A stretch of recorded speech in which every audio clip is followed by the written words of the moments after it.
Hello po. Bongdano po, principal ng Caloocan High School.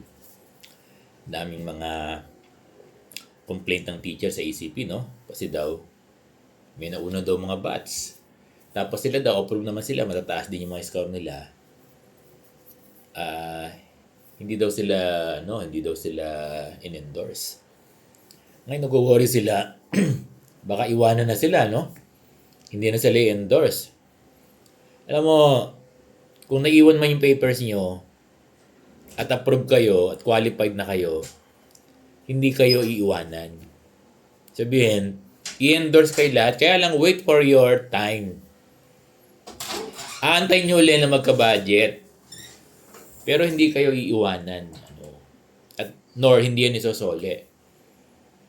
So, di ba, ang dami nag-apply. Tapos, may mga naiwang applications pa ng ECP sa division, pero approved na sila. Ano ang gagawin? Oo, nakaabang lang yan sa division. Tapos, antayin nyo na lang na ma-endorse kayo. Kasi approved na kayo eh. Hindi dapat kayo iwanan ng division office nyo. Okay lang yun, no problem yun na mayroong mga nauna kasi limitado lang yung budget. Oo, kaya huwag kayong mag-worry na hindi kayo i-endorse at iiwanan kayo, hindi kayo iiwanan ng division office dapat. Dapat hindi sila iiwanan. Dapat yung division office, lahat na nag-qualified, lahat na na-approve na applications ng ECP, regardless of teaching positions, teacher 2, 3, 4, 5, 6, 7, yan, di ba? O master teacher 1, 2, 3, 4, 5, kung meron. Principal 1, 2, 3, di ba? 4, kung meron. Na nag-qualify, na-approve na yung kanilang ECP applications. Kung hindi man kayo nauna, at iniwan lang kayo dun sa, sa opisina ng division office nyo, huwag kayong mag-worry kasi may endorse din kayo. Definite yan na may endorse din kayo. Sir Bong, paano po kung hindi kami in-endorse? Hindi. Punta na kayo sa region nyo, di ba? Punta na kayo sa DepEd. Kasi mali yung division. Pero ako confident naman ako na matatalino, magagaling. Nagko-comply yung mga division office.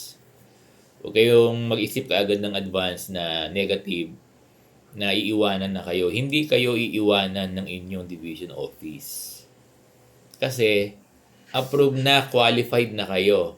Approved na yung mga application nyo for ECP. Ang gagawin nyo na lang ay mag-aantay na lang kayo.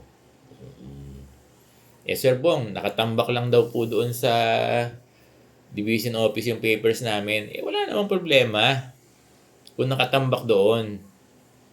Di ba? Basta, kapag meron na uling budget, kayo naman ang isusunod. Hindi kayo po pwedeng, paulit-ulit si Sir Bong, hindi kayo pwedeng iiwan. Walang iwanan sa ECP. Galing, no? Oo, walang iwanan sa ECP. Lahat ng nag-qualified, lahat ng na-approve, definitely kayo ay i-endorse ng inyong school's division superintendent. Hindi na yan ibabalik sa inyo. Again, once qualified is always qualified. Napakaganda ng ECP, no? So maraming salamat sa inyong lahat.